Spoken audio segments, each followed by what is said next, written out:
Vamos a dar comienzo. Lamentamos mucho esta demora, pero en la facultad habían organizado otro evento que hace muy poquitito terminó, así que bueno, perdón por la demora. Bienvenidos y bienvenidas los que han llegado hasta aquí a esta mesa redonda sobre Esta es otra globalización. Mi nombre es Ana Filippini, soy integrante del Movimiento por un Uruguay Sustentable. Primero que nada queremos agradecer a la FIC que nos haya prestado este espacio para poder llevar adelante el evento. Y por supuesto que es gracias a la Facultad de Información y Comunicación que nos recibe en esta aula, que además permite la conexión de Zoom y la grabación del evento que va a quedar disponible en YouTube. Y la onda digital que está siendo grabada por Roberto, muchísimas gracias. ¿Cuál es el propósito de este evento? Esta mesa tiene como propósito abrir un espacio para pensar y dialogar sobre los nuevos contextos globales. No se pretende ofrecer una posición, sino contribuir a promover la reflexión sobre la problemática global y sus impactos en Uruguay y en la región. Se busca abordar temas como la internacionalización, los derechos, la democracia, las transiciones, la financiarización, los extractivismos, el cambio climático, la energía y el hidrógeno verde, entre otros. No creo que podamos abordarlos todos, pero este es un inicio. La mesa es además una presentación en Uruguay del Observatorio Latinoamericano sobre la Globalización, que está lanzando 3 de los organizadores de este evento. Una primera presentación de este observatorio tuvo lugar hace unas semanas en Santiago de Chile. La información sobre el observatorio se encuentra disponible en www.globalizacion.org. Este evento está convocado, como ustedes saben, por el Movimiento por un Uruguay Sustentable, la Cátedra UNESCO de Derechos Humanos de la UDELAR, el Centro Latinoamericano de Ecología Social, el Observatorio Latinoamericano de Conflictos Ambientales de Chile y el Centro de Documentación e Información de Bolivia. Bueno, voy a dar la palabra para empezar el evento a Daniela Guerra, la amiga y compañera Daniela Guerra, licenciada en Relaciones Internacionales, coordinadora del Grupo de Economía Política de Facultad de Derecho de la UDELAR, integrante del Grupo de Trabajo Ambiente de la Cátedra UNESCO de Derechos Humanos y de la Red Temática de Medio Ambiente de la UDELAR. Bueno, buenas tardes para todas y para todos. Muchas gracias por la invitación a participar de esta actividad.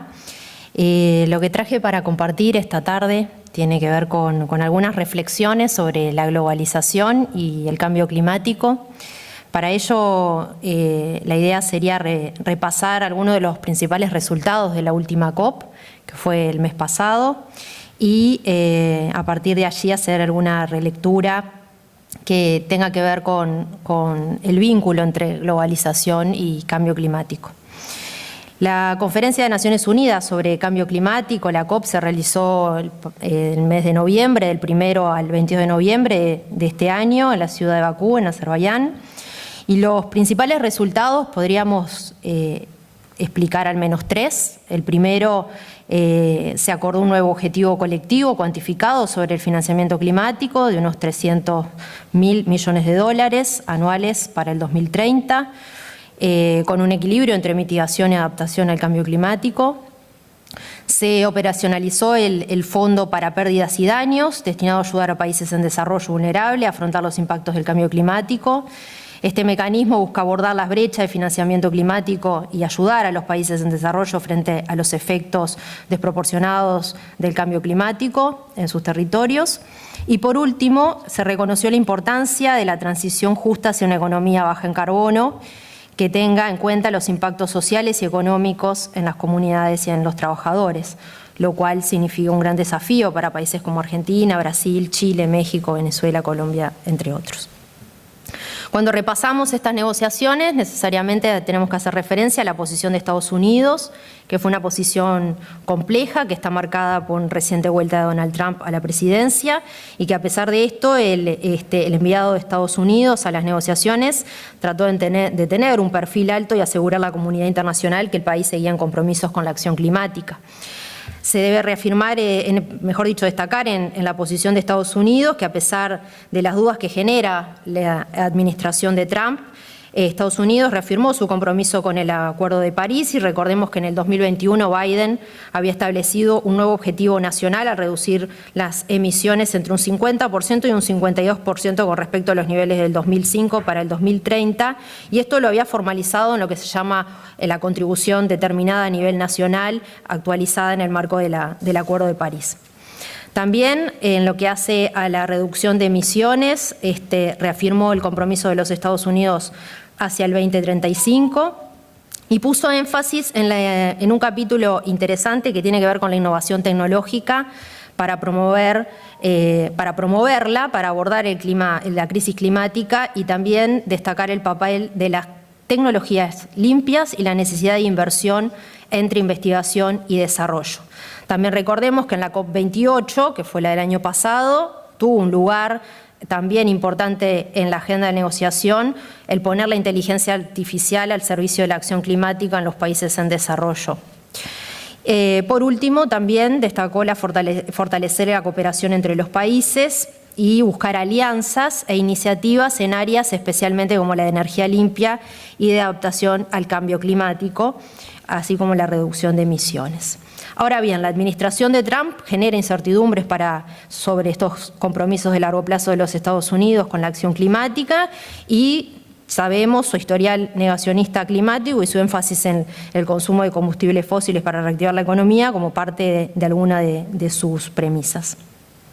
Eso también ubica a Estados Unidos en una falta de liderazgo, podríamos decir, en el financiamiento climático, porque el no, condiciona su posición, obviamente, la asunción de Trump y a su vez también las contribuciones al fondo, ¿no? Estos fondos de financiamiento y como uno de los principales contribuyentes.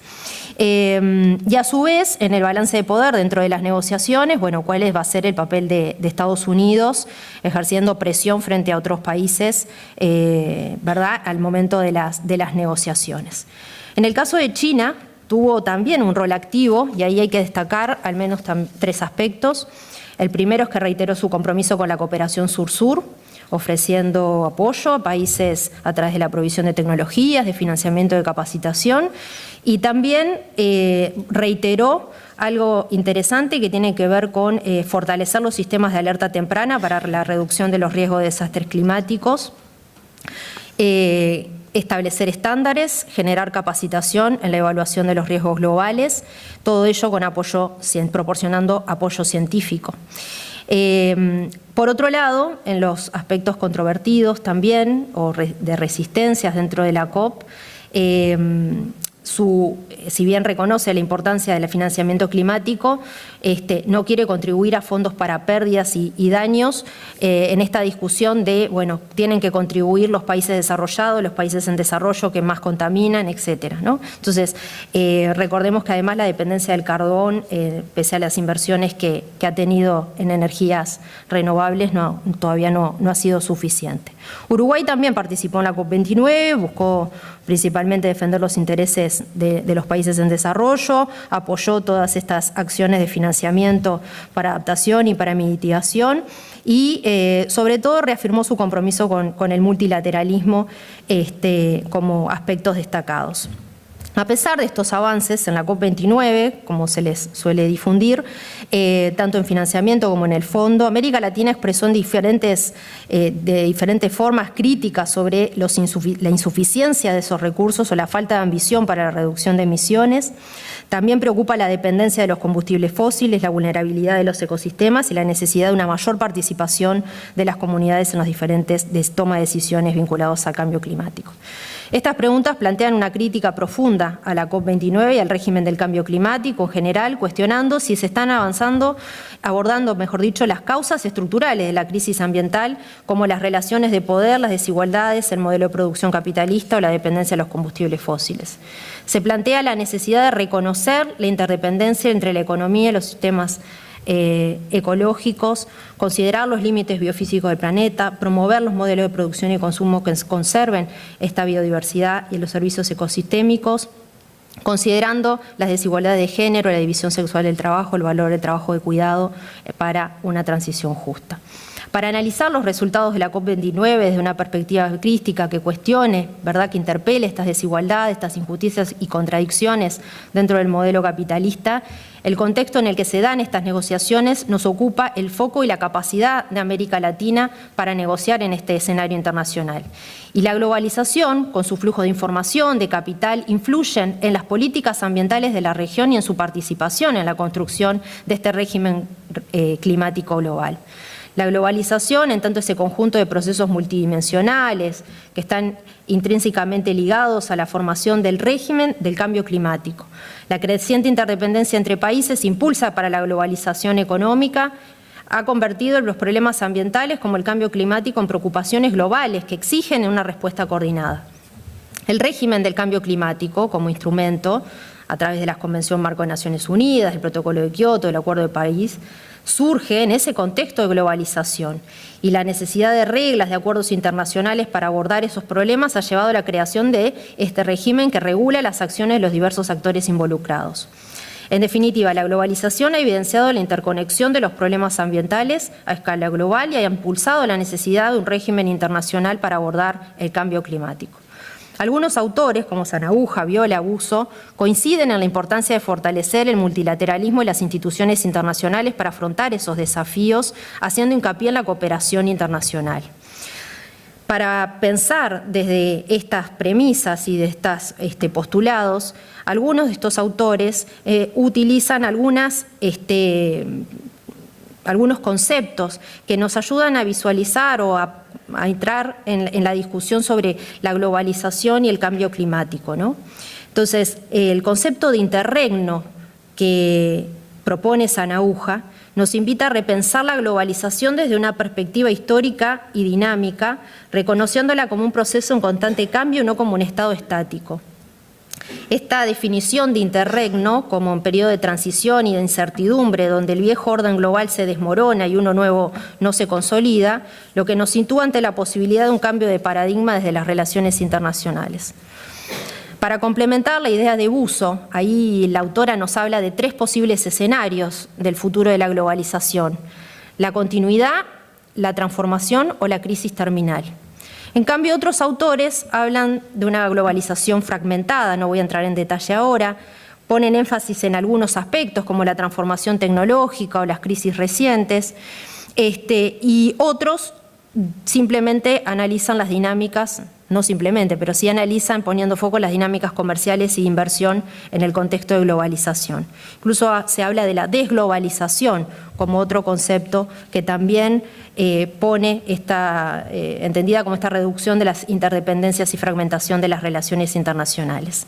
En ese contexto, la globalización, la desglobalización, este interregno, ¿representan cambios significativos en las estructuras de poder o simplemente una reconfiguración del orden global con nuevos actores y desafíos? Estas preguntas requieren un análisis profundo de la dinámica del poder del sistema internacional y de las implicancias en la gobernanza ambiental, que hoy hablábamos de la expresión en las negociaciones de cambio climático. Es crucial profundizar en ese análisis entre la relación de la globalización y el régimen del cambio climático desde distintas perspectivas y es fundamental considerar las desigualdades inherentes en este proceso cómo se manifiestan en la gobernanza ambiental global. Podríamos hablar de las diferencias y cómo afecta de forma diferente a los países. Podríamos hablar de la efectividad del régimen internacional en cuanto a la falta de sanciones o a la dependencia de la voluntad política de los estados para limitar la efectividad del régimen internacional. ¿Qué rol juega la cooperación internacional y si esta es esencial? Bueno, cómo se participa, de dónde vienen los fondos y qué intereses están en juego justamente en la cooperación internacional.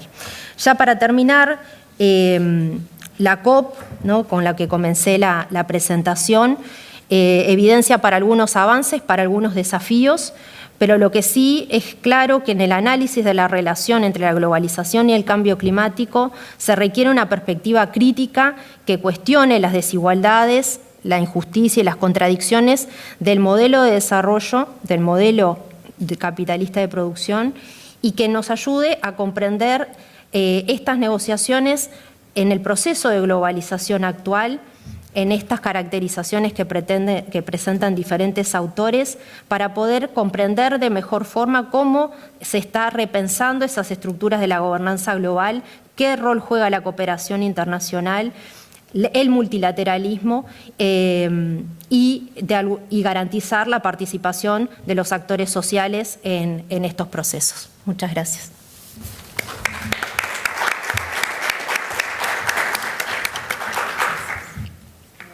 Muchas gracias, Daniela, por este pantallazo gigante de lo que existe desde hace tanto tiempo,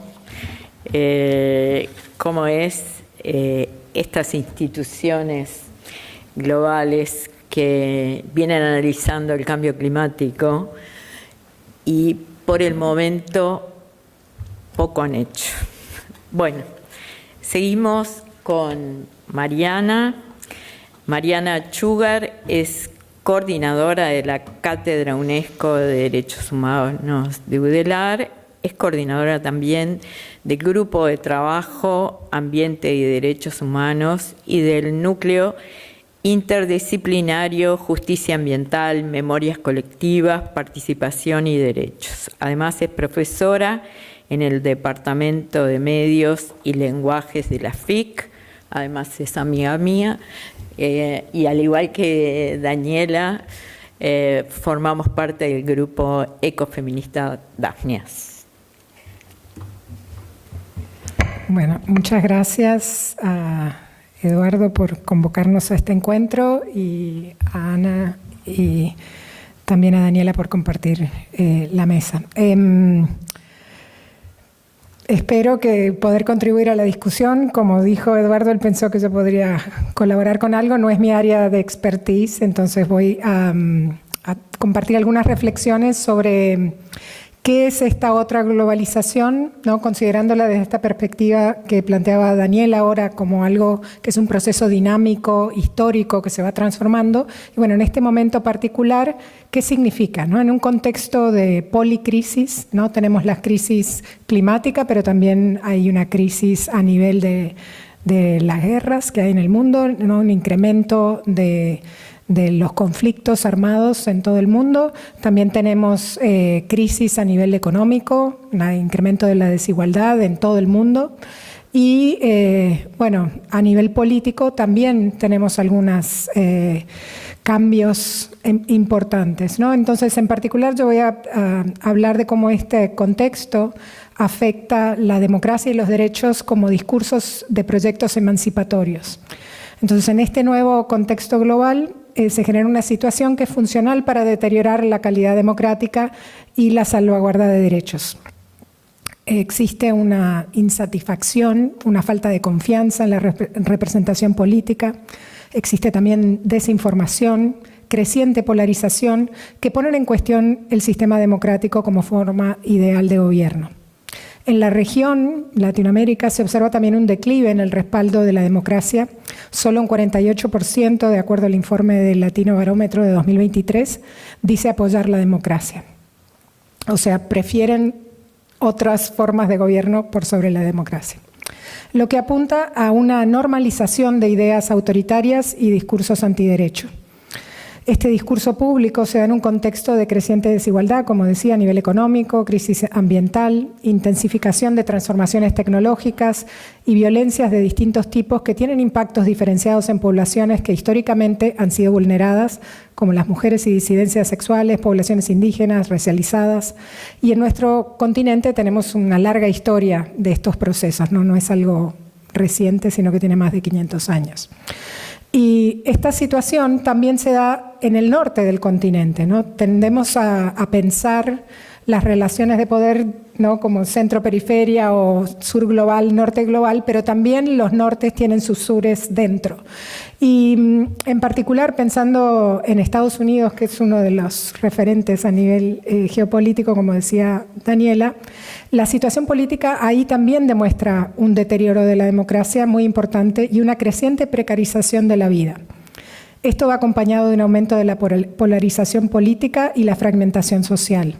Se manifiesta, como hemos visto en las noticias frecuentemente, desde que la cantidad de gente que utiliza la violencia, ¿no?, en las escuelas, que se matan gente, ¿no?, el acceso a las armas que afecta este tipo de vínculo social y se manifiesta de forma muy violenta. También existe un creciente racismo que no se ha mitigado a pesar de políticas reparatorias y esfuerzos por transformar estas desigualdades históricas. Pero también tenemos una contracara. Hay un aumento en la organización sindical y la movilización social. Hemos visto huelgas de docentes de secundaria organizados en distintos estados que han logrado victorias importantes. Actores, por ejemplo, hay uno que es el alcalde de Chicago ahora, era un dirigente del movimiento de docentes que empezó la huelga en Chicago para mejorar las condiciones de la escuela pública. También en la industria cinematográfica hubo una huelga muy importante que todos experimentamos a nivel global por la importancia de esa industria. Actores y trabajadores de los escritores de guiones tuvieron éxito también en su forma de organizar y sus reivindicaciones. También los trabajadores de la industria automotriz que lograron organizar zonas, compañías automotrices que no habían tenido sindicatos previamente y que estaban en estados que no permiten la sindicalización, o sea que son estados en los que el derecho a la huelga no existe. Y también hemos visto que estas disputas, ¿no?, en las formas de organización han sido bien recibidas por la población, ¿no? A diferencia de en otros contextos, el movimiento sindical ha tenido apoyo popular hacia sus reivindicaciones. Asimismo, la creciente desigualdad a nivel económico y la falta de alternativas políticas han contribuido a este descreimiento en las formas de gobierno representativas y existe una brecha entre la opinión pública y la movilización social, ¿no? Entonces eso me parece que es algo que es particular, que se puede notar claramente en Estados Unidos y que nos hace reflexionar sobre cuáles son las formas de transformación social que tenemos disponibles si la expresión de diferencias, ¿no?, a través de, por ejemplo, la opinión pública en las encuestas en Estados Unidos durante las elecciones, 60% de la población expresó que no apoyaba el envío de armas a Israel durante el conflicto en Gaza. Sin embargo, esa política fue promovida y visibilizada por los candidatos de los partidos más importantes. Por otro lado, vimos un incremento en la movilización social en protesta por la situación del genocidio en Gaza, que tampoco dio resultado a nivel de cambios en la política de gobierno, ¿no? Entonces, vemos que hay una crisis en las herramientas que la ciudadanía tiene disponibles para poder incidir en las decisiones políticas del Estado. En esta situación tendríamos que plantearnos, bueno, ¿qué significa la democracia hoy en este contexto? ¿Y quién incide en las decisiones políticas? En Estados Unidos se marca como una de las posibles respuestas el incremento en la corrupción, el ingreso de dinero en las campañas políticas que hace que se deteriore la calidad de la democracia porque los actores políticos responden a esos intereses y no escuchan a sus representados. Sin embargo, creo que puede haber otros posibles factores a continuar explorando. Sí queda claro que los grandes intereses de sectores económicos influyen en las decisiones políticas y que no hay grandes diferencias ideológicas entre los partidos en la forma que expresan sus ideologías. Los acuerdos y consensos necesarios para sostener el sistema, entonces, están puestos en cuestión. Y esto genera un crecimiento de otras opciones que plantean alternativas más autoritarias que la de la democracia liberal. Entonces hay una reducción de espacios democráticos y esto no comienza con Trump. Eso me parece que es importante ver la continuidad y la gradualidad de estos procesos que no tienen que ver con los cambios de partidos necesariamente. El gobierno de Biden en Estados Unidos está financiando conflictos armados en diferentes regiones, no solo en Gaza. Se financian armas que utiliza el gobierno de Netanyahu, contraviniendo leyes nacionales como el Legal Law, que no permite el financiamiento de estados que violan los derechos humanos o de enviar armas a estados que violan los derechos humanos, y también contraviene normas internacionales como las de las Naciones Unidas o los acuerdos ¿no? de derechos humanos a los que suscribe, y los de los que no suscribe, como la Corte Interamericana, la Corte Internacional. Esos ya no los iba a aceptar, de hecho.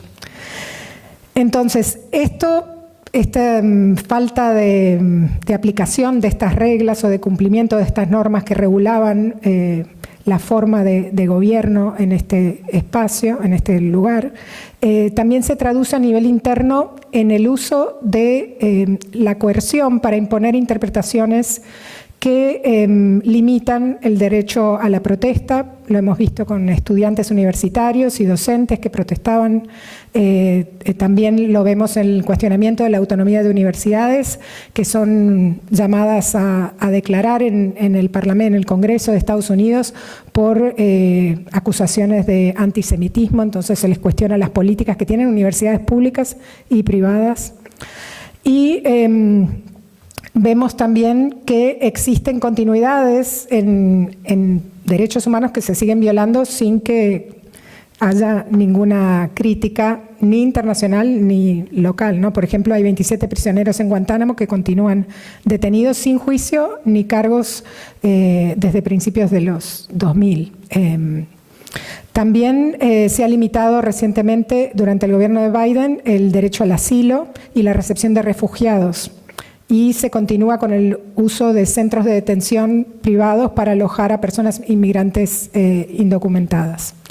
El caso de las personas de origen haitiano es de los más dramáticos porque se están haciendo deportaciones de regreso a las personas que las mandan de nuevo a Haití, que están en una situación de crisis política y violencia y no tienen a dónde llegar, ¿no? Entonces, todas las normas y acuerdos internacionales de protección a refugiados y a la gente migrante están siendo totalmente contravenidas por Estados Unidos.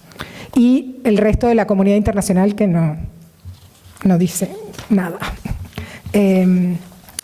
Entonces, la elección de Donald Trump plantea una agudización de estas políticas y prácticas, pero no es un cambio radical. El programa de gobierno de Trump propone, entre otras cuestiones, sí, cerrar el Departamento de Educación, deportar inmigrantes, haciendo una gran deportación de todos los que no tengan papeles, generando mucho miedo, y ya hay muchos tipos de organizaciones que están tratando de ver cómo responder a esta amenaza. También está haciendo juicios contra organismos medios de prensa, limitando la libertad de prensa, y el derecho a la protesta en particular ya ha dicho que va a limitar las formas de expresar disenso con la política del gobierno, ¿no? Entonces se plantean ataques a grupos disidentes que han obtenido reconocimiento en esta agenda de derechos, como las mujeres, a través de restricciones de derechos reproductivos, a la población trans, en particular atacando a quienes, a médicos y a personas que ofrecen los tratamientos para responder a la solicitud de cambio a una nueva identidad sexual, y también grupos racializados que han sido atacados a través, por ejemplo, de la prohibición de la enseñanza de la Critical Race Theory, que es una teoría afrocentrada que marca las desigualdades históricas que han tenido la población afrodescendiente en Estados Unidos y donde surge el concepto de interseccionalidad también, como todo eso no se puede enseñar en universidades, no se puede mencionar. Entonces hay como una escalada de estas restricciones de derechos políticos, sociales y culturales que se conecta también con la vulneración de derechos ambientales. A nivel de políticas ambientales, los Estados Unidos continúan una política que prioriza los intereses económicos e intereses del país, el cuidado del ambiente y la relación con otros territorios. Estados Unidos ha buscado expandir sus zonas de influencia para garantizar facilidades comerciales de empresas y tener acceso a materias primas. Por ejemplo, recientemente Biden estuvo en Angola haciendo por un proyecto que se llama el Corredor Lobito, que conecta Angola, Zambia y la República Democrática del Congo para el transporte de minerales de África necesarios para la transición energética verde en Estados Unidos. Ahí en particular el cobre, el litio y cobalto son minerales importantes que hay en esa zona. Esto tiene que ver también con lo que decía Daniela de las relaciones a nivel geopolítico, que trata de contrarrestar la influencia que tiene China en África y en la economía global y de la transición energética. China en esa zona controla casi el 80% del cobre en la República Democrática del Congo y bueno, estas políticas de Estados Unidos y otros países europeos que no vamos a incursionar ahora tienen que ver con nuevas formas de la colonialidad que se manifiestan en esta nueva globalización. Entonces, pensando en las intervenciones que vienen, la geopolítica de la energía es algo que en Estados Unidos es clave en la política en este momento y incluye la expansión de la extracción de hidrocarburos, la construcción de gasoductos y oleoductos y también la energía nuclear, que está en expansión. Ahí es muy importante la inteligencia artificial, el Bitcoin y los centros de datos, ¿no? En particular, por ejemplo, en Pensilvania se vuelve a poner en actividad el 3 Mile Island, que si se recuerdan en los años 70 hubo un accidente y se cerró, hay hasta una película sobre eso. Bueno, ahora Microsoft, Bill Gates ha adquirido ese ¿cómo se llama? Reactor nuclear para producir más energía para la inteligencia artificial y otros negocios de datos. Entonces, el traspaso de poder y la salida de Biden implicará una intensificación de estas políticas y bueno, Trump ha declarado ya que a través, por ejemplo, de Elon Musk y el Departamento de Eficiencia reducirá la cantidad de empleados y departamentos del Estado, desregulará la producción de energía y facilitará los permisos ambientales para que puedan instalarse nuevas empresas de hidrocarburos y otras formas de energía. En el proyecto 2025, que promueve también la independencia y dominio energético de Estados Unidos, buscan terminar con la guerra contra los combustibles fósiles, como dicen que existe. Entonces, también plantean eliminar los subsidios a vehículos eléctricos que había puesto Biden y a programas de energía limpia.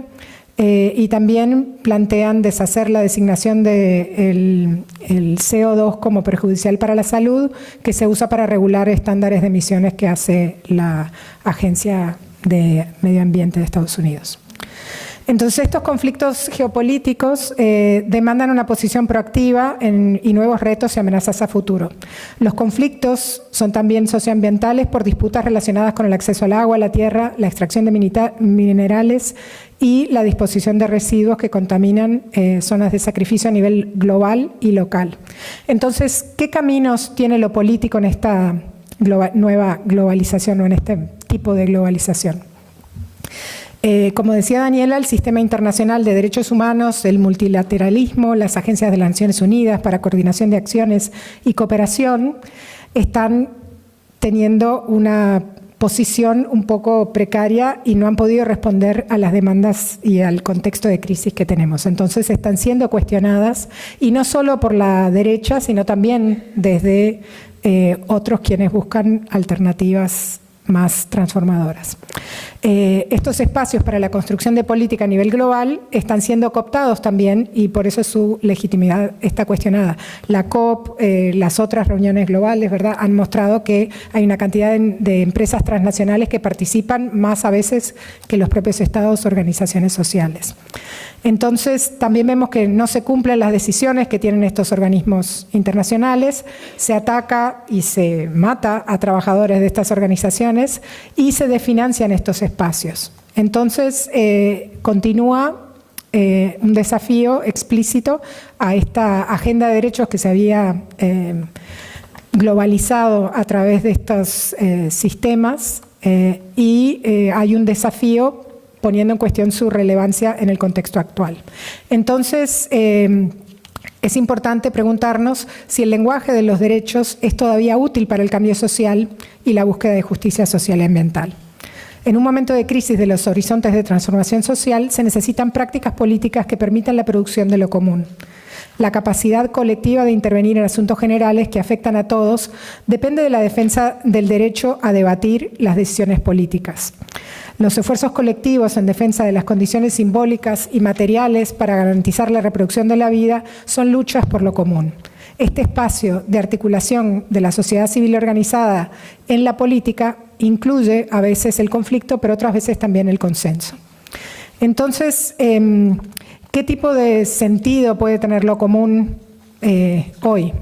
Si pensamos lo común como una disputa a la lógica del Estado moderno y a la acumulación del capital como únicas posibilidades de organizar la vida, y pensamos que las vidas se organizan en torno a actividades cotidianas que sostienen estos vínculos y la interdependencia entre las personas, pero también con el ambiente, lo común es una relación social de asociación y cooperación para habilitar la producción y reproducción de lo social de la vida cotidianamente. Lo común se produce y se practica y se cultiva, como dice Raquel Gutiérrez. Y en el imaginario social a veces confundimos en las discusiones políticas lo común, este espacio producido cotidianamente y colectivamente, con lo estatal. Lo colectivo se presenta como algo preconstituido, no construido política y cotidianamente, en una política cotidiana, sino mediado por lo estatal. Y ahí se necesita esa mediación para garantizar el sostenimiento de la vida y establecer un orden político que delimita estas capacidades de acción y participación de la ciudadanía, de todas y todos. Entonces, ese creo que es un campo de disputa importante en este momento, en muchos planos, ¿no? Primero, el reconocimiento de quienes tienen derecho a participar y a definir lo político, y también en la definición de la redistribución del poder a nivel global y local. La falta de participación, la antipolítica, se relacionan con la precariedad de la sociedad civil como actor político. El autoritarismo como modalidad política impone una voluntad de quien ejerce el poder sin construcción de consenso producido participativamente.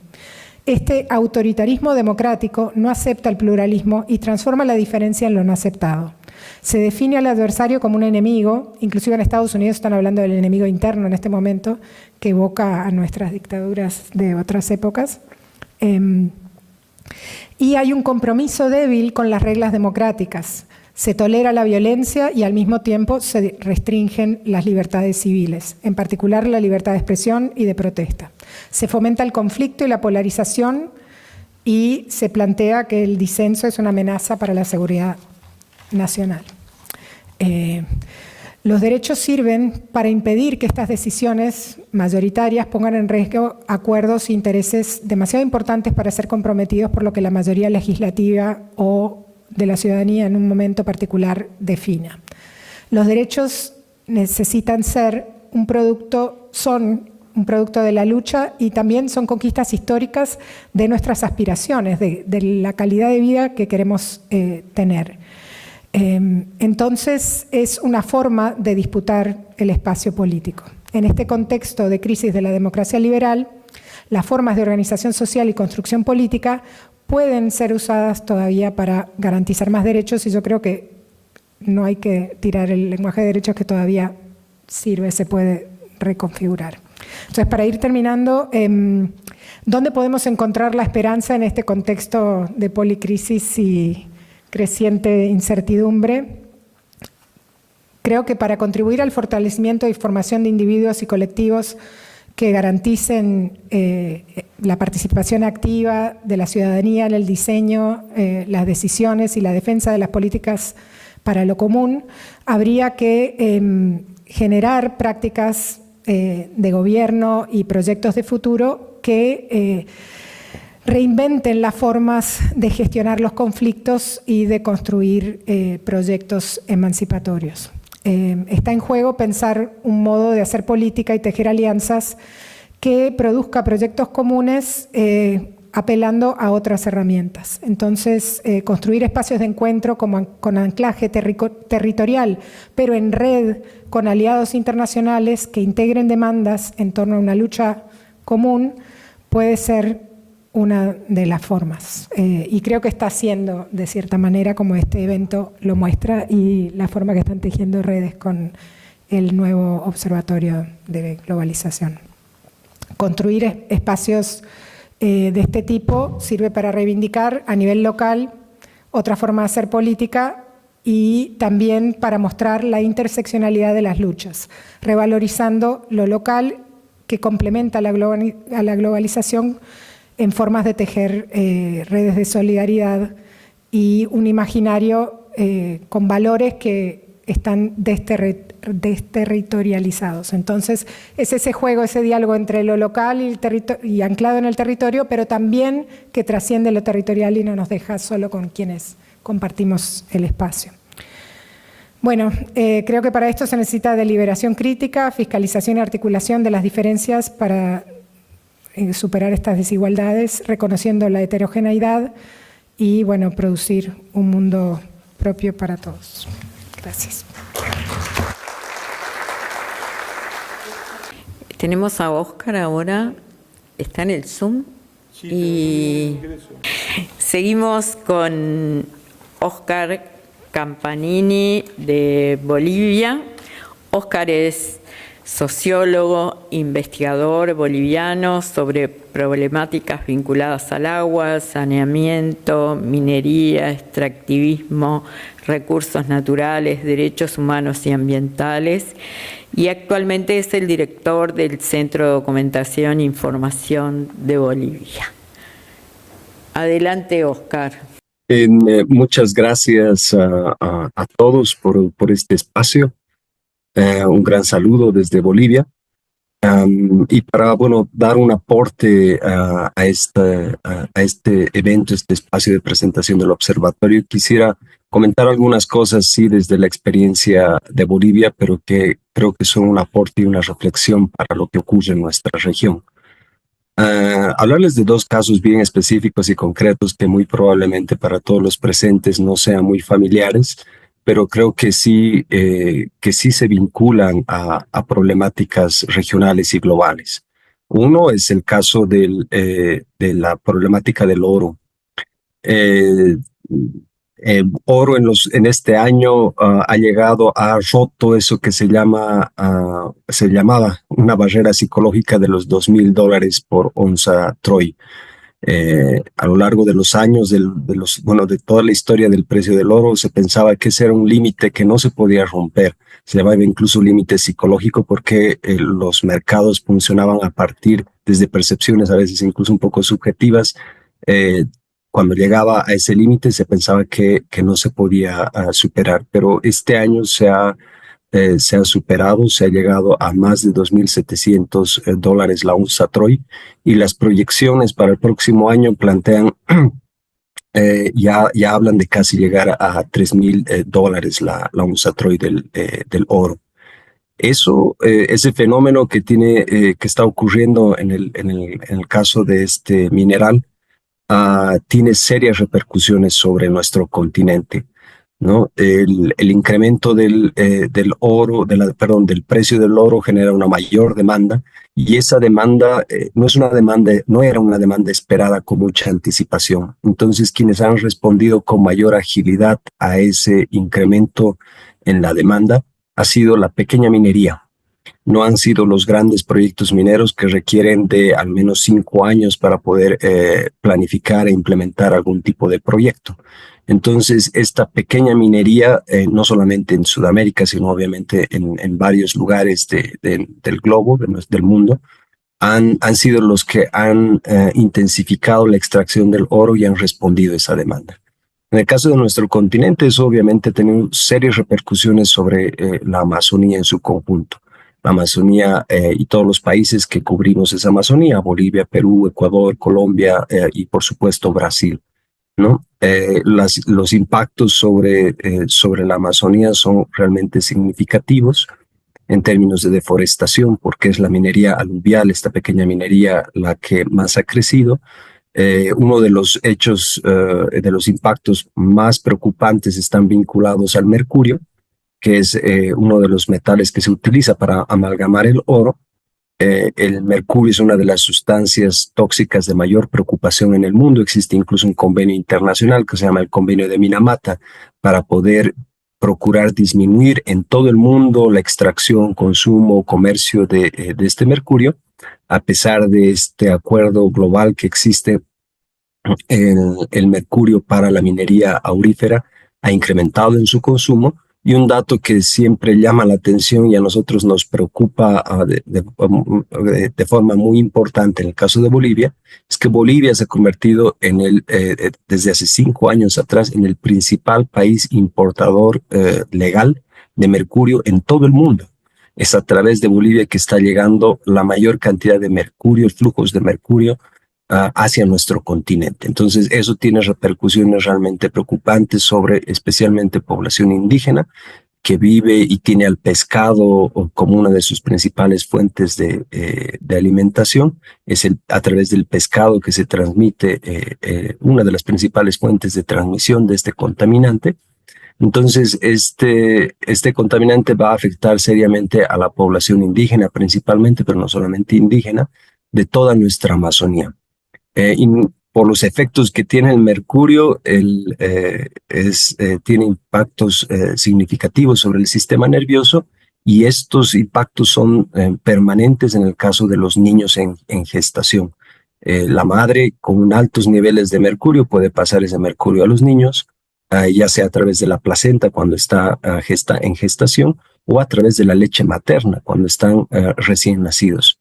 Esos impactos son definitivos y por ende son generaciones. El impacto repercute sobre una siguiente generación. Y en este caso estamos hablando de centros poblados que viven cerca de los ríos y principalmente pueblos indígenas. Todo esto está pasando por el precio del oro, ¿no? ¿Y a qué se debe este incremento en el precio del oro? No tiene que ver con la demanda que tenemos en el continente.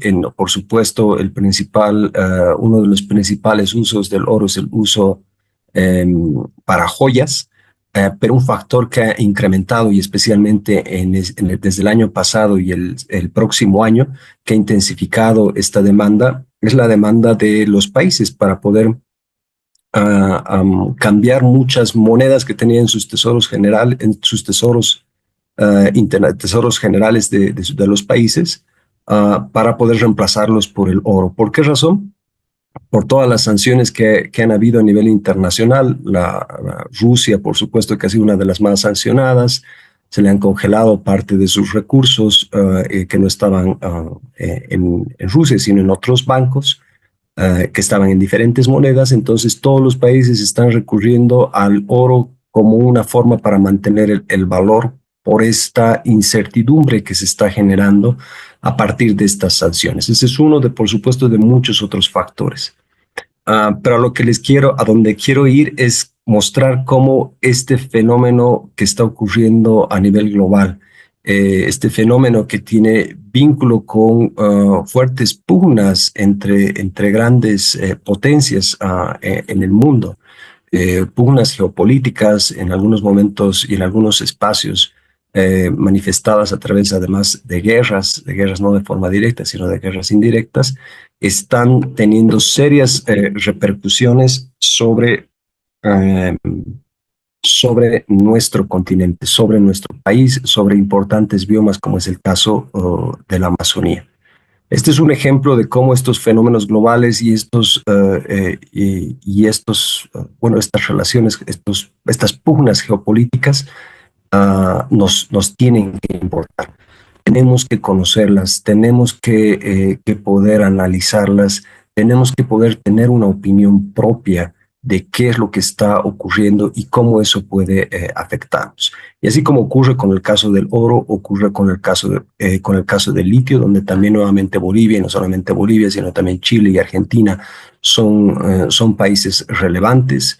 Todo el tema de la transición energética, estimo que estos temas los va a tratar con algo un poco más de amplitud, tanto Lucio como Eduardo, pero dan esa pauta de la importancia de tener esta reflexión propia desde la región, desde nuestros países, desde la realidad, desde las visiones, desde los proyectos que tenemos las diferentes poblaciones en nuestros países sobre estos fenómenos globales y cómo nos afectan, ¿no? Y algo que es además fundamental tiene que ver con algo que creo que ya se ha mencionado, que es con estos impactos, cómo están afectando la calidad de los derechos humanos, la calidad de la democracia en nuestros países.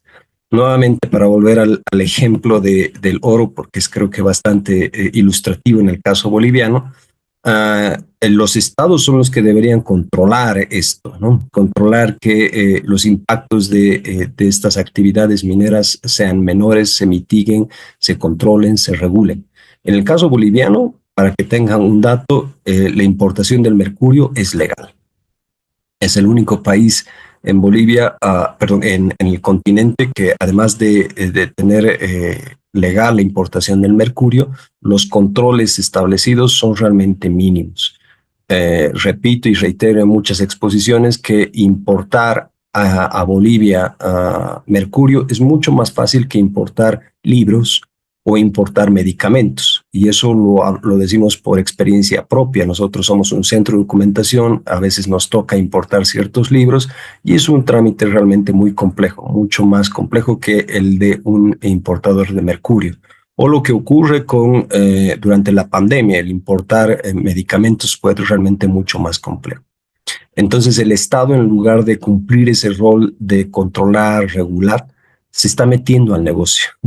En el caso concreto del gobierno boliviano, actualmente por una situación de una crisis económica muy compleja, el Estado está cumpliendo ahora un rol de comprador de oro.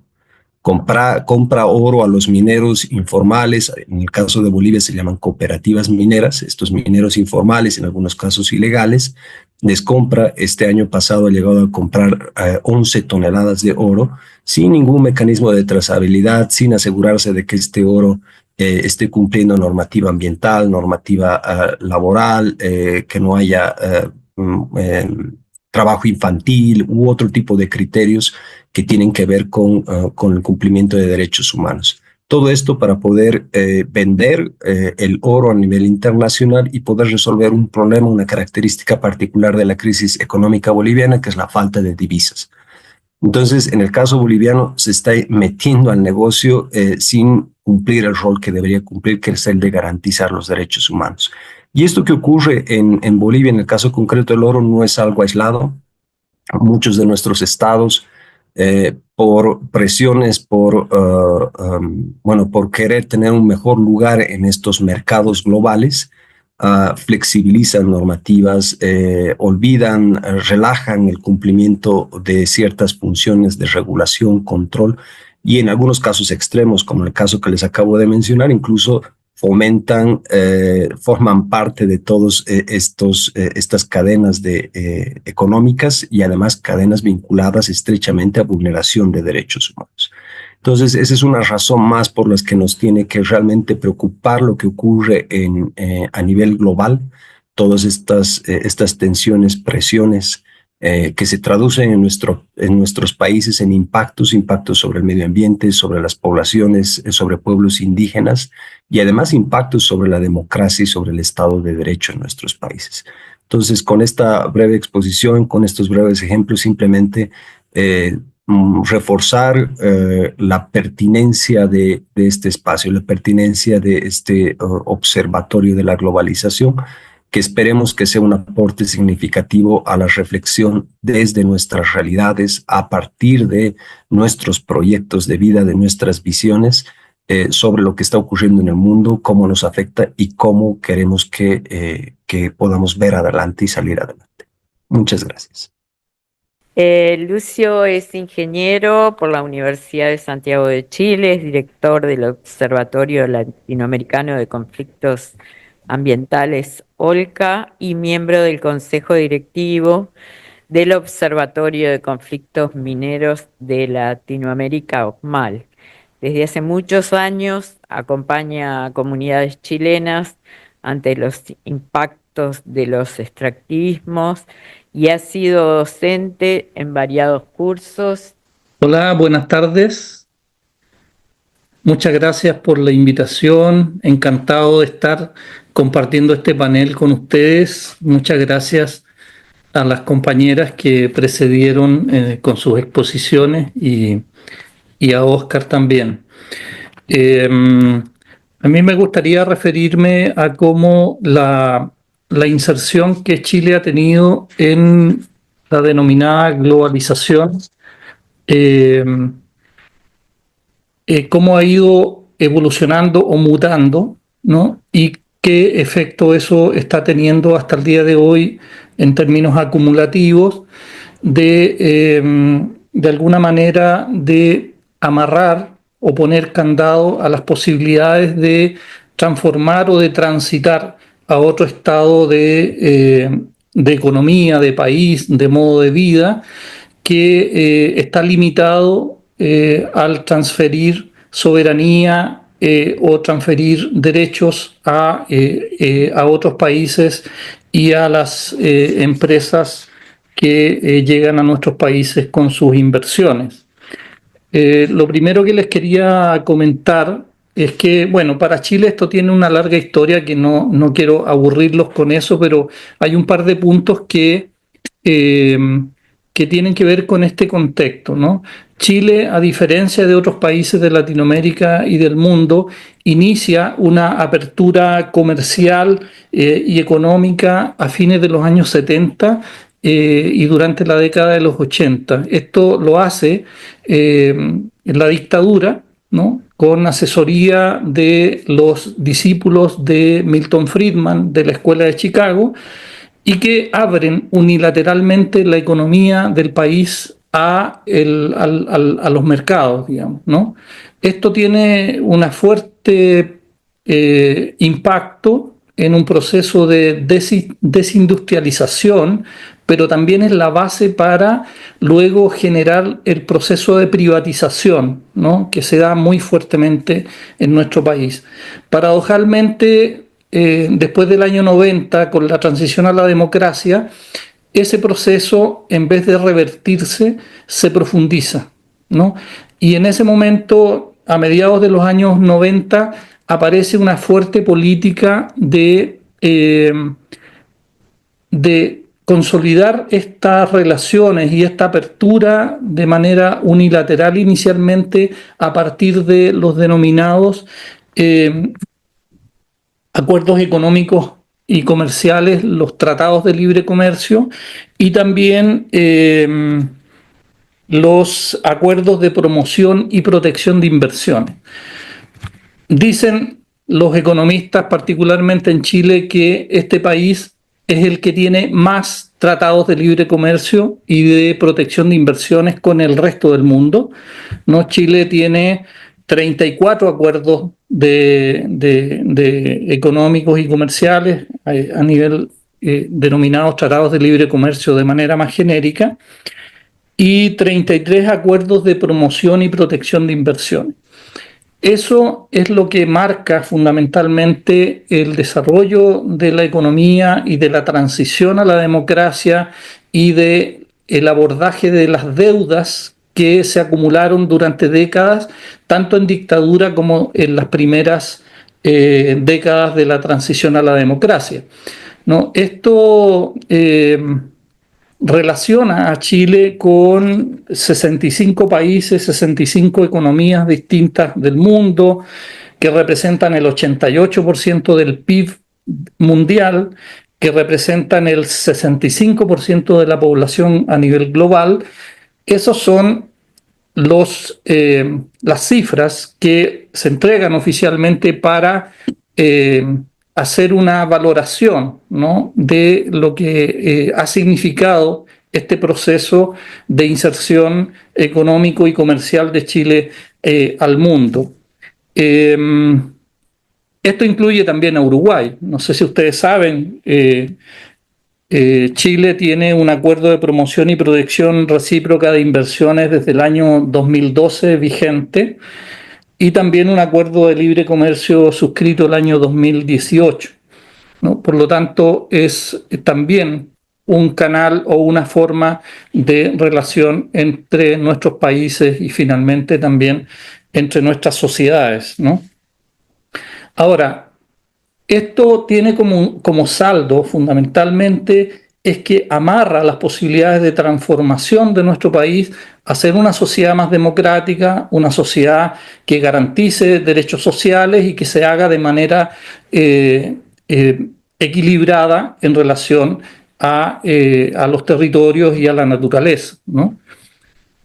Chile es uno de los países más vulnerables hoy día frente a la crisis climática. Chile acumula una crisis ecológica muy, muy severa, sobre todo en relación a los temas del agua, y eso tiene que ver con la profundización de los extractivismos a partir de este modelo de inserción de Chile a la globalización, ¿no? A partir de este modelo de relaciones económicas y comerciales con el mundo.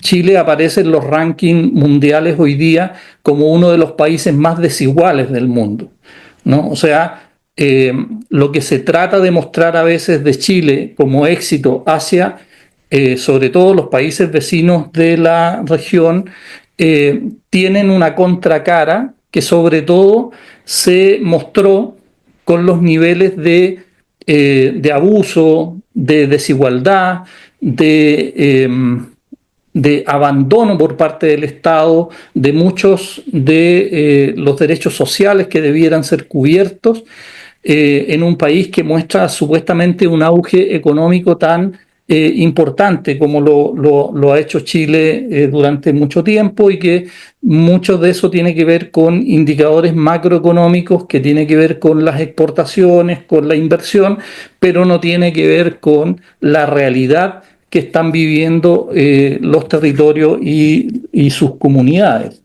Entonces nosotros llegamos al año 2019, ustedes deben haber escuchado que en Chile se genera un estallido social, un proceso de revuelta popular muy fuerte bajo el gobierno de Piñera, que fue muy brutalmente reprimido. Hasta el día de hoy hay situaciones de derechos humanos que están pendientes, tanto de justicia como de reparación, porque ahí el Estado, con toda su fuerza, le declaró una guerra al pueblo, como lo hizo Piñera en su momento, con las fuerzas policiales y militares, y eso es digamos, la mejor fotografía de los niveles de crisis ecológica, social y política que se incuban en este modelo de economía y de inserción de Chile a la globalización. Entonces, uno de los contenidos de ese malestar, de esa conciencia que se expresa en ese 2019, fue también una síntesis respecto a cómo la ciudadanía que manifiesta su descontento vincula su problemática local, su problema específico con esta identificación que se hace de la responsabilidad que tiene este modelo de inserción comercial y económico que en ese momento se plasmaba fundamentalmente en la lucha que se venía dando ya hace algunos años contra el Tratado Transpacífico, lo que se conoció en su momento como el TPP o luego el TPP-11. Pero también ya aparecía en esas discusiones el cuestionamiento a la renovación o modernización del Tratado de Libre Comercio con la Unión Europea, ¿no? Y en eso se había acumulado incluso una fuerza política importante que entraba a cuestionar y que estaba rechazando, por ejemplo, el TPP-11 porque representaba también un modelo distinto de los tratados de libre comercio anteriores, ¿no? Que imponía condiciones de mayor transferencia de soberanía desde nuestro país hacia los países más poderosos y de las economías más fuertes de ese acuerdo. Y que de alguna manera esas condiciones se empezaron a trasladar también a la modernización del acuerdo con la Unión Europea. Porque uno de los motivos que estaba esgrimiendo la Unión Europea para hacer esa modernización era que estaba perdiendo competitividad respecto del avance que estaba teniendo China y Estados Unidos en relación a la economía de nuestro país, pero que de alguna manera se extrapolaba también a las relaciones comerciales de Unión Europea con otros bloques de países en distintos lugares del mundo. Entonces, ahí coincide también en ese empuje, pero también en esta crisis que vivimos muy fuertemente en Chile, que la demanda contra estos instrumentos de inserción de la economía chilena con el mundo estaba fuertemente cuestionada a nivel popular, a nivel de la movilización en la calle, ¿no? que se estaba dando de una forma de confrontación muy fuerte, ¿no? Ustedes hubiesen visto en ese tiempo las calles, ¿no? Con los grafitis, y donde ustedes miraban, en alguna parte había un grafiti que decía no al TPP-11, y eso era parte de las demandas que estaban muy sentidas, puestas en la calle en ese momento, y por lo tanto demostraban un nivel de relación, ¿no? Entre la situación que estaba viviendo la población en general con esta forma de relacionarse con el mundo. Viene el cambio de gobierno, se abre, como salía la crisis, un proceso constituyente, y allí se apuesta, digamos, a cambios estructurales en nuestra Constitución que lamentablemente fracasan, ¿no? Hay un proceso allí de demolición de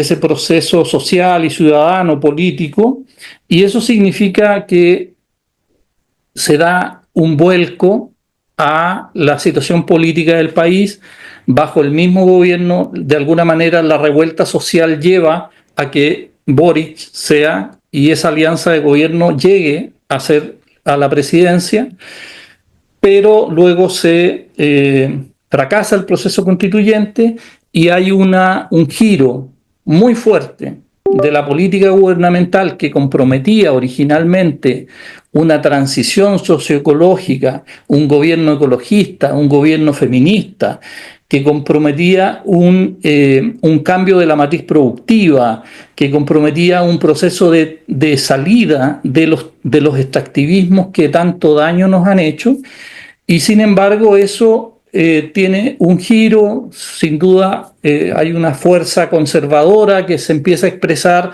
de manera muy fuerte, ¿no? Pero que nos llevan a que, por ejemplo, finalmente el gobierno de Boric se pronuncia a favor de ratificar el TPP-11 y en los últimos meses de ratificar la modernización del tratado con la Unión Europea.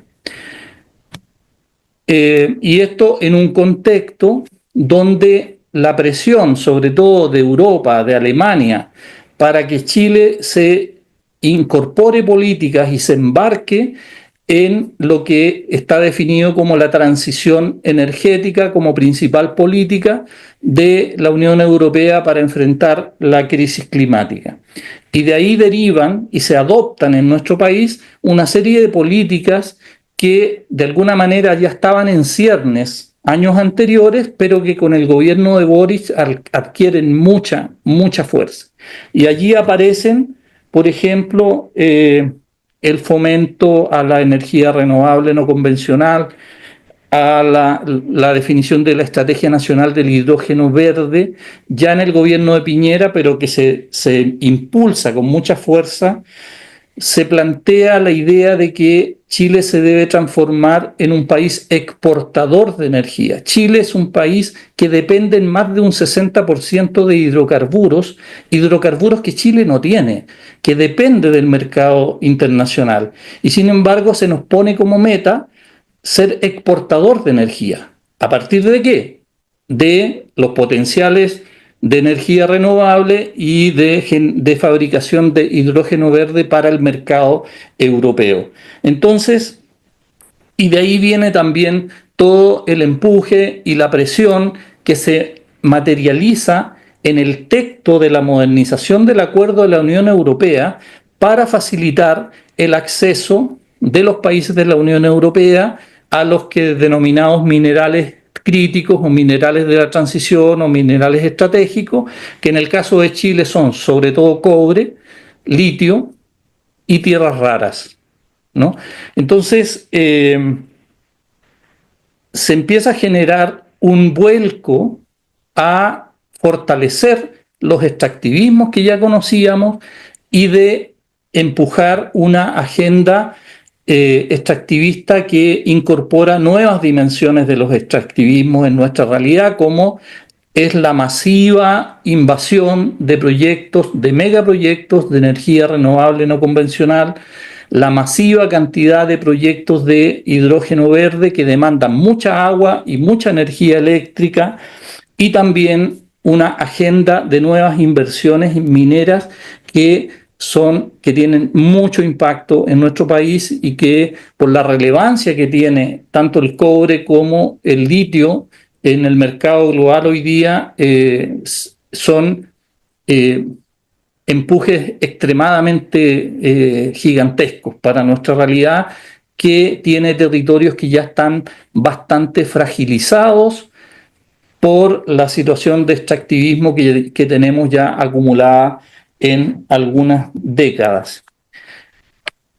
Quería compartirles para finalizar una frase que hizo el presidente Boric en la última cuenta pública de junio, donde él tiene que dar un discurso ante el Parlamento y ante el país, para que entiendan un poco el giro y los énfasis de la política que están empujando hoy día esta nueva oleada extractivista en Chile.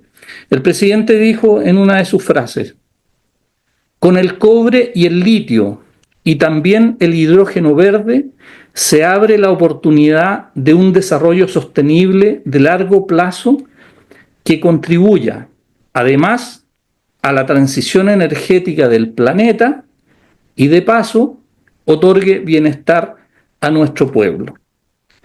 O sea, bueno, ustedes pueden hacer las interpretaciones de esa frase, y también se viene construyendo un relato, una retórica, ¿no? A partir de la transición en todas sus dimensiones, ¿no? Y, por ejemplo, también se están dando frases dentro del gobierno. Este es el caso de uno de los asesores del gobierno, que es el ex senador Guido Girardi, que en su tiempo tenía mucha cobertura pública por ser uno de los parlamentarios ecologistas dentro de la concertación, que era la alianza de gobierno de los años 90 y 2000, y dice: Chile puede salvar al planeta porque tenemos las principales reservas del mundo en energía solar, en energía eólica, de energía verde. Entonces, estamos en un momento muy complicado, porque posterior a la derrota del proceso constituyente se ha desmovilizado el pueblo, se han debilitado los movimientos sociales, se da este giro hacia una profundización y nuevos extractivismos, y tenemos un relato que se construye a partir de este tipo de discurso y que hace muy difícil también abordar, digamos, los nuevos problemas que están apareciendo en los territorios a partir de estas políticas. Y esto tiene una íntima relación con los instrumentos de relaciones comerciales y económicas que Chile sigue profundizando y suscribiendo con distintos bloques de países, como es el caso de la Unión Europea, que nos ha ido imponiendo cláusulas que son absolutamente coloniales, que hacen que nuestro país tenga que renunciar a soberanía, que hipotecan la posibilidad, ponen candado a la posibilidad de que se pueda avanzar en mejoramiento sobre derechos sociales, porque tenemos el riesgo de que las empresas que están de por medio puedan demandar al país en función de haber puesto en riesgo sus expectativas de ganancia o las expropiaciones indirectas y una serie de conceptos que vienen en estos instrumentos y que son la presión que se ejerce sobre nuestros países para imponer finalmente estas condiciones. Es un momento difícil, pero seguimos trabajando para fortalecer la defensa de los territorios, buscar caminos alternativos. Hay muchas iniciativas que se están desarrollando como alternativas en distintos lugares de nuestro país, y para nosotros es muy importante este espacio que se está creando, porque necesitamos justamente nutrirnos de diagnósticos comunes frente a lo que está pasando con lo que se denomina la globalización, y también caminos y posibilidades conjuntas para salir de esta situación en la que estamos en Latinoamérica. Muchas gracias. Gracias a ti. Volvemos entonces a Montevideo con Eduardo Budinas, que es investigador en CLAES, el Centro Latinoamericano de Ecología Social, aquí en Montevideo, y también en el CEDIP, el Centro de Documentación e Información de Bolivia, e investigador asociado en el OLCA, el Observatorio Latinoamericano sobre Conflictos Ambientales de Chile. En Uruguay, Eduardo aborda regularmente los temas ambientales, por ejemplo, de las páginas del semanario Brecha, y su último libro, que se denomina Amazonía, Alternativas y Transiciones, fue publicado en Perú y ahora próximamente será publicado fue publicado ya en Bolivia y va a ser publicado en Perú. Bueno, gracias. Buenas noches a todas. Bueno, gracias. Buenas noches a todas y a todos. Vos manejás hasta ahí y vos apretás. Lucía, bien. Entonces pasemos a la siguiente. Quisiera abordar con ustedes un par de ideas básicas sobre lo que se denomina la crisis de la globalización, que tiene varias manifestaciones. Voy a tomar solo tres, tal vez las más conocidas, y que ya han sido aquí mencionadas y contribuyen a este razonamiento. La primera tiene que ver con las disputas que pueden referirse al gran capítulo económico-comercial. El segundo tiene que ver con las cuestiones de seguridad o de militares o incluso la guerra. La tercera la quiero agregar, que es la ausencia o una caída con respecto a hace 15, 20 años atrás de la discusión y la reflexión propia dentro de América Latina sobre los temas globales. Lo que antes era muy nutrido y fuerte se ha debilitado en los últimos años. El paquete de la globalización, más allá de los acuerdos o desacuerdos de cada uno, esa gran idea de la globalización que se ofrecía estaba basada esencialmente en dos pilares. El primer pilar por la cual se la promovía era que se iban a mejorar el comercio global y por lo tanto las condiciones económicas dentro de cada país. La vía para ello eran distintas formas de liberalización comercial y estableciendo algunas reglas para convivir en ello, especialmente la Organización Mundial de Comercio y su acuerdo GATT. Pero siempre esa dimensión comercial estuvo asociada a una idea también política, que era ofrecer los ideales positivos, presentados como positivos, de la democracia liberal al estilo occidental, con elecciones, partidos políticos y así sucesivamente, y asociado a ello un esquema de derechos y salvaguarda de esos derechos y un entorno democrático para hacer esto funcionar. Entonces la globalización siempre estuvo sobre esas dos patas. No estoy juzgando si eso funcionó bien o mal. Estoy ahora insistiendo en el sueño, el imaginario positivo que de ellos se vendía. Y eso es lo que está en crisis, las dos dimensiones. A pesar de que en la actualidad se hace el énfasis en las disputas comerciales y se habla de que la globalización está en problemas, por ejemplo, por la guerra comercial entre China y Estados Unidos y otras disputas de ese tipo, la idea de que eso llevaría a una fragmentación en el mundo.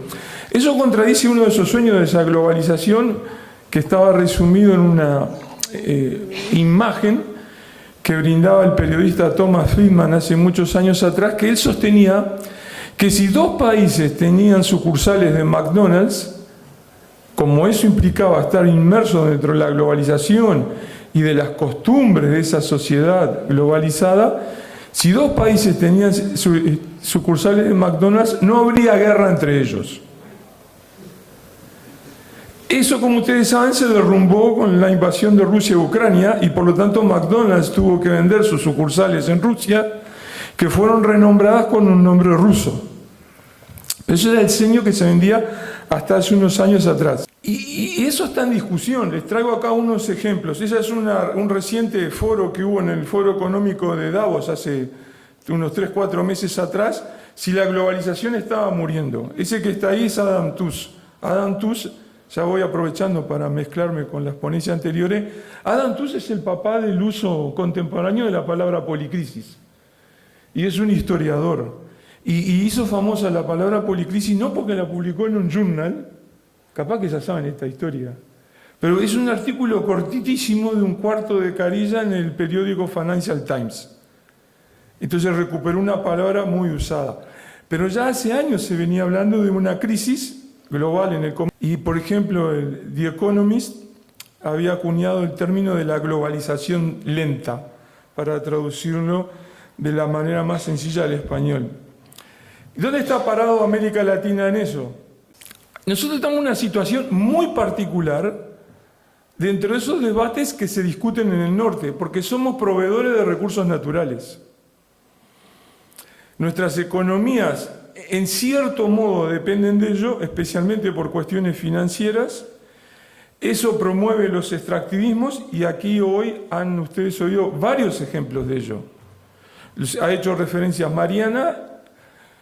Oscar Campanini ha hecho una referencia dramática sobre cómo un indicador global, que es el precio en los mercados del oro, desencadena una minería descontrolada en los países andino-amazónicos con una enorme destrucción ambiental y terribles impactos sociales. Ese aumento de esa tasa, de ese ritmo, de esa intensidad en la extracción de los recursos naturales, desencadena múltiples conflictos socioambientales. Hace un par de semanas atrás estaba en Chile con Lucio, cuenca del Olca, y observaban, por ejemplo, toda la problemática que hay repetida desde hace años frente a la expansión minera y ahora la amenaza de la explotación de litio en Chile. Para llevar adelante esos emprendimientos necesariamente se deterioran, se recortan, se debilitan diferentes derechos, mecanismos de participación, de consulta ciudadana, y todo ese paquete nos subordina más en la globalización. Para que ustedes vean lo dramático que es esto, el flujo físico de recursos naturales en millones de toneladas exportados desde América Latina a mediados de la década de 1960, cuando algunos que están aquí sí habían nacido, pero muchos otros no. Entonces, en los años 60 se mandaban 160 millones de toneladas en números redondos al norte, el norte industrializado con el cual se debatía imperialismo, dependencia, etc. A ese norte se le mandaban 160 millones de toneladas. Al sudeste asiático se mandaban 56 millones de toneladas. Todo ese paquete andaban alrededor de los 200 millones de toneladas, un poco más, en aquella época. Ahora se exportan desde América Latina el triple de lo que se exportaba, de lo que se extraía de recursos naturales. El triple. De eso que se extrae de recursos naturales, 527 millones va al sudeste asiático, sobre todo China. Eso es el triple de lo que va a Estados Unidos y Europa Occidental. El triple va a parar a China. Por lo tanto, nuestra subordinación como proveedores de recursos naturales persiste, se intensificó, según las cuentas de los flujos físicos, se triplicó, con un impacto espacial, ambiental y social demoledor, y la subordinación ahora tiene otra cara. Entonces, nosotros ahora dependemos más de las decisiones del Comité Central del Partido Comunista de China que decisiones que a veces se toman en Bruselas o en Washington. Basta una decisión del Ministerio de Comercio chino, por ejemplo, del precio de la soja, y eso va a afectar todo el sector agropecuario uruguayo. La subordinación persiste, se agravó, pero los actores son otros. Y la discusión teórica y el debate político sigue anclado en aquel pasado. Piensa en Bruselas y en Washington y no entiende qué sucede con Pekín y otras potencias. En la dimensión política también cambió. En algún momento, a finales de los años 90, por ejemplo, China comenzó a hablar en los organismos internacionales. Y de ahí fue avanzando. Y ahora tenemos una situación donde ustedes tienen gobiernos como los de China, Rusia, Irán, en cierto modo, hasta cierto nivel, por ejemplo, Turquía y otros, rechazan las ideas occidentales de la política. Consideran que no son aplicables a su propio país. Hay un debate, un rechazo o reformulación de la concepción de derechos. Hay reformulaciones de las concepciones sobre qué es ser persona, qué es ser humano. Por ejemplo, hay un sitio en internet muy interesante que traduce al inglés los programas de televisión de debate político en Moscú, de las cadenas estatales en Moscú. Entonces hay un programa con un cierto nivel de alto rating que es los domingos a última hora de la tarde, que los más veteranos se acordarán, se parecía a los programas de Chimento que daban en la televisión argentina, pero discuten los temas de política y sobre todo de la guerra. Entonces ahí es impactante, porque hay un profesor de la Universidad de Moscú, o sea, de la UDELAR de Rusia, donde él va y argumenta, por ejemplo, que los ucranianos no son personas, no son humanos. Y al no ser humanos está justificado su eliminación. Entonces, mi punto con esto es que eso antes se podía pensar, pero era vergonzoso decirlo en público. Y ahora se lo dice en un programa de alto rating de una televisora estatal. Eso implica también una crítica a la concepción de que los derechos humanos sean universales. Se acusa de eso es un invento de los europeos, por ejemplo. Y hay una, que lo ha mencionado ahora Mariana, una aceptación a desinterés en la calidad democrática de los gobiernos y la aceptación de que estos puedan ser no democráticos. Y eso se expresa, por ejemplo, en el caso al comparar el conflicto de Rusia con Ucrania y el de Israel con los palestinos en la zona de Gaza. Porque el discurso occidental de los derechos humanos también queda fracturado en la propia esencia, en el propio corazón de esa occidentalidad. Porque lo que es bueno o supuestamente bueno para apoyar a Ucrania en su invasión, ante la invasión rusa, que es defender los derechos, la población, la no intervención, etc., se suspenden para el caso de la intervención militar de Israel en Gaza. Entonces, de ahí hay una discusión incipiente sobre el doble rasero, el doble estándar de la aplicación de los derechos humanos que ahora defienden más descaradamente desde el norte global occidental. El caso que llevó esto a un extremo es un largo editorial en el Washington Post de hace unas semanas atrás, donde lo dice abiertamente. Nosotros tenemos que aplicar un cierto tipo de derechos humanos entre nosotros, los occidentales, europeizados, el resto no. Lo defienden abiertamente. Esas consecuencias, esas condiciones llevan a consecuencias que son, como se han advertido aquí, deterioros, recortes, debilitamientos en los mecanismos de participación e información, en las exigencias para asegurar la calidad de la salud y del ambiente, en aceptar y naturalizar la corrupción, en la cooptación de la política. Tenemos políticos que entran y salen al mundo político desde el mundo empresarial, vuelven al mundo empresarial, luego van a una agencia internacional, vuelven al gobierno y así sucesivamente. Y en aceptar la violencia. América Latina sigue siendo la región más violenta del mundo en la violencia convencional, pero también la más violenta para los defensores de la naturaleza. Y ahí se inserta la discusión sobre las transiciones. Entonces aparece todo un bagaje de programas, propuestas, etcétera, que hablan de transiciones socioecológicas. Hoy, preparando este PowerPoint, en mi correo electrónico tenía 3 anuncios de 3 nuevos documentos sobre transiciones de todo tipo, color, sabor y alcance. Pero cuando ustedes las examinan, esas transiciones, sobre todo la mayoría que se enfocan en energía y cambio climático, ocurren que se mantienen dentro de las estrategias de desarrollo convencionales, que es lo que les acaba de comentar Lucio Cuenca.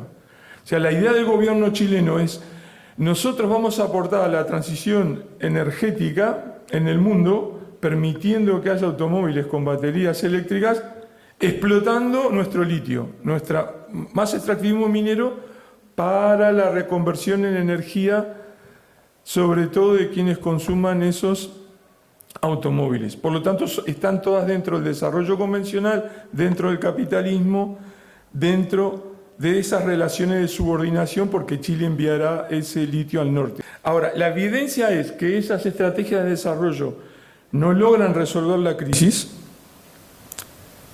porque se han repetido de todo tipo y se persisten, y además reproducen la policrisis. Entonces podrá resolver una crisis específica en un lugar y una dimensión, pero se reproducirá o estallará otra crisis en otra dimensión en el lugar vecino.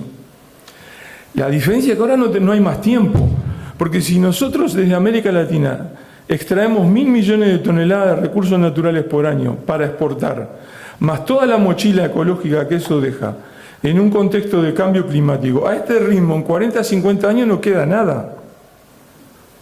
Entonces no hay más tiempo para esas transiciones cortas.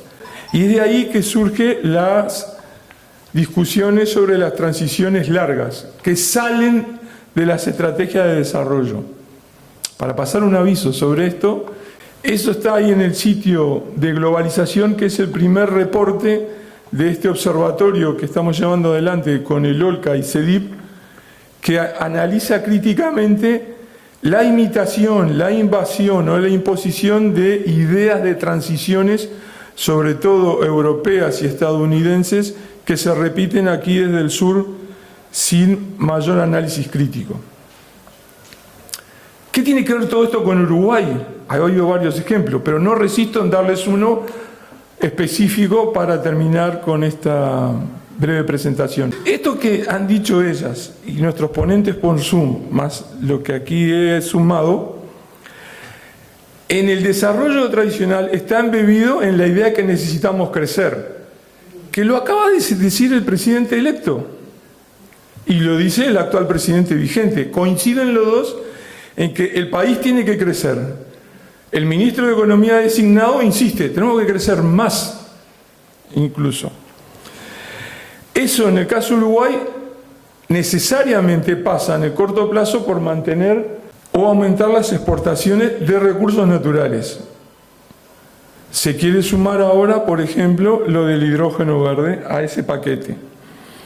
Para eso no hay otro remedio que anular o reducir las pocas o limitadas trabas que hay en explotar los recursos naturales. Que esas trabas están referidas a lo que les decía antes, la participación, la información, a transferir los riesgos de si algo sale mal a la población, a lo que podría llamarse análisis ambientales invertidos, donde quien debe hacer la evaluación ambiental, en nuestro caso, que es el Ministerio del Ambiente, en lugar de decidir si un emprendimiento es aceptable o no, brinda una receta de salida para llevarlo adelante al emprendedor privado, y donde prevalece y se acepta el riesgo financiero sobre fines productivos.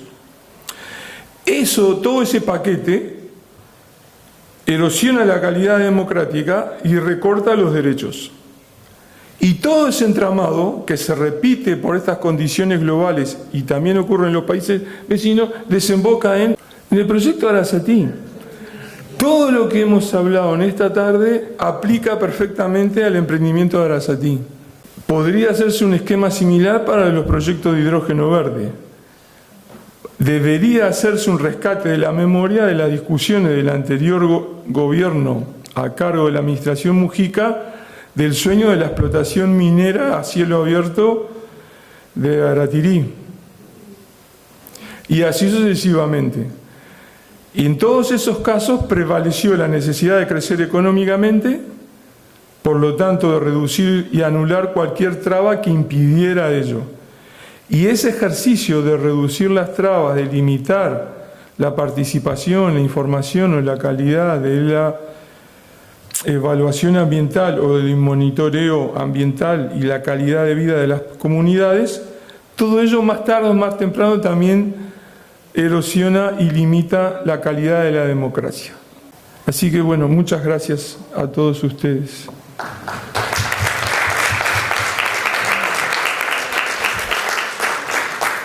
Así que les agradecemos a todas y a todos por haber venido a acompañarnos y muchísimas gracias nuevamente a la Facultad por recibirnos.